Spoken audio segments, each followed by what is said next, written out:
उत्तर प्रदेश के विभिन्न बोलियों को भोजपुरी, अवधी, ब्रज और बुंदेलखंडी को इस सदन में सम्मान मिल रहा है और हमारी सरकार तो इन सब के लिए एक एकेडमी का भी गठन, अलग अलग एकेडमी के गठन की कार्रवाई को भी आगे बढ़ा रही है।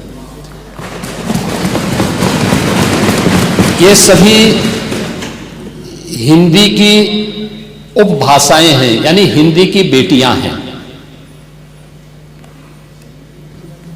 भाषा की समृद्धि के आधार हैं और हमें इसका स्वागत करना चाहिए। ये सदन साहित्य केवल विशुद्ध साहित्यिक और व्याकरण से के विद्वानों की नहीं है, आम जन का प्रतिनिधित्व करने वाले माननीय सदस्य समाज के विभिन्न तबके से आए हैं। अंतिम पायदान पर बैठे हुए व्यक्ति की आवाज को भी इस सदन में मुखरता मिले, इसके लिए अगर किसी को हिंदी में वह धारा प्रवाह नहीं बोल सकता तो उसको भोजपुरी में भी अपनी बात को रखने का अधिकार मिलना चाहिए, अवधी में, ब्रज में या बुंदेलखंडी में उसको रखने का अधिकार मिलना चाहिए।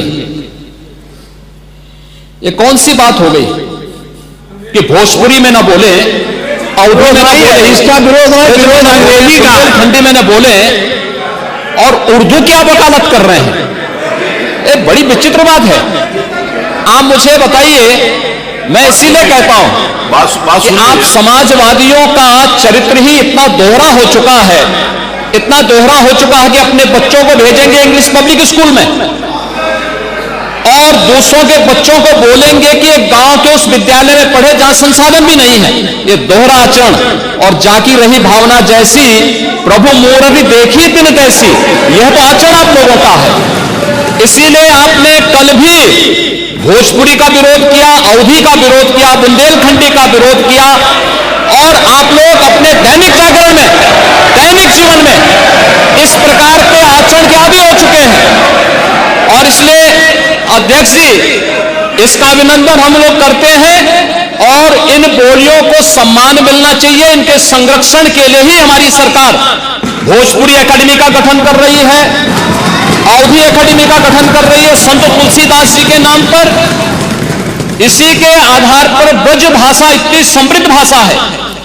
सूरदास जी ने अपनी सभी रचनाएं उसी भाषा में दी हैं। संत तुलसीदास जी ने अपनी कालजयी रचना रामचरितमानस, जो इस सदन में ही नहीं, उत्तर भारत के अंदर और भारत से प्रवासी हुए जितने भी ऐसे लोग हैं जो मॉरिशस में या दुनिया के फिजी में या दुनिया के किसी देश में गए, उनके संकट काल में रामचरितमानस ही तुलसीदास जी का अवधी भाषा में रचा गया, रामचरितमानस ही उनका सहारा बना था।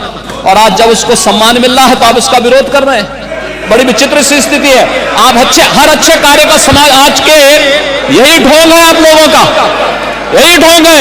हर अच्छे कार्य का आप विरोध करेंगे, हर अच्छे कार्य का आप विरोध करेंगे। हर अच्छा कार्य जो प्रदेश के हित में है, देश के हित में है, आप उसका विरोध करेंगे।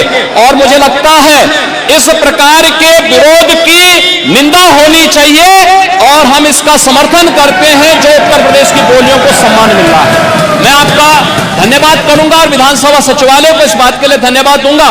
कल हम लोगों ने यहां पे इसका शुभारंभ किया, समाजवादी पार्टी ने उसका विरोध किया है और मुझे लगता है कि प्रोसीडिंग का हिस्सा होना चाहिए। इनको समाज के सामने एक्सपोज करना चाहिए। अपने बच्चों को ये लोग पढ़ाएंगे इंग्लिश स्कूलों में और दूसरे के बच्चे के लिए अगर वो सुविधा सरकार देना चाहते हो, कहते नहीं उर्दू पढ़ाओ इसको, यानी उसको मौलवी बनाना चाहते हैं, कठपुल्ला पर की ओर इसको ले जाना चाहते हैं। ये नहीं चल सकता है।